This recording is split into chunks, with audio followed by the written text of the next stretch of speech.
நம்ம எதை பற்றி பேச போகிறோம் அப்படின்னா, நிறைய பேர் வந்து டெக்ஸ்ட் பண்ணுறீங்க. என்னென்னா, ஏஜ் லிமிட் என்ன, நார்மல் ஆக்சுவல் ஏஜ் லிமிட் என்ன அப்ராட் எம்பிபிஎஸ்க்கு அப்படின்னு சொல்லிட்டு நிறைய பேர் டெக்ஸ்ட் பண்ணுறீங்க. ஸோ ஃபுல் டீட்டெயில்ஸ் நான் உங்களுக்கு சொல்கிறேன்.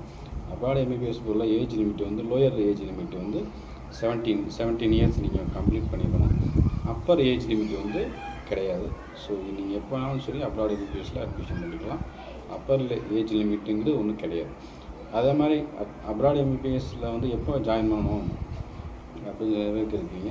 இப்போ மேக்ஸிமம் பார்த்தீங்கன்னா அப்ராட் எம்பிபிஎஸ் நம்ம கன்ஃபார்ம் பண்ணிட்டோம் அப்படின்னா ஜூலைலலாம் வந்து நம்ம அட்மிஷன் போட்டுடணும். ஏன்னா ஆகஸ்ட்டு செப்டம்பர்லாம் வந்துட்டு அட்மிஷன் மேக்ஸிமம் க்ளோஸ் ஆகிடும். ஸோ நீங்கள் அப்ராட் எம்பிபிஎஸ் படிக்க போகிறீங்க அப்படின்னு பார்த்தீங்கன்னா ப்ரீவியஸாகவே வந்து நீங்கள் அட்மிஷன் போட்டிங்கன்னா உங்களுக்கு விசா ப்ராசஸ் அந்த மாதிரிலாம் பார்த்திங்கன்னா ஒரு 1 மந்த் 1.5 மந்த் ஆகும். ஸோ அந்த ப்ராசஸ் போயிட்டுருக்கும். ஸோ நீங்கள் முன்னாடியே வந்து அப்ளை பண்ணியிருக்கேன். ஏஜ் லிமிட்டுங்கிறது கிடையாது. ஸோ நிறையா கண்ட்ரீஸில் பார்த்தீங்கன்னா அக்டோபர் பேட்ச்னு சொல்லுவாங்க.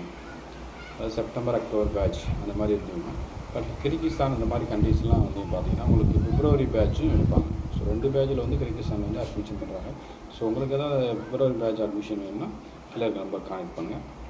அக்டோபர் பேட்ச் வந்து நார்மலாகவே எல்லா வேர்ல்டு மெடிக்கல் யூனிவர்சிட்டியுமே அட்மிஷன் பண்ணுவாங்க. பட் கிர்கிஸ்தானில் மட்டும்தான் பிப்ரவரி பேட்ச் அட்மிஷன் நடக்கும். ஸோ உங்களுக்கு ஏதாவது ஃபர்தர் டீட்டெயில்ஸ் அட்மிஷன் அதை பற்றி தெரியும்னா கீழே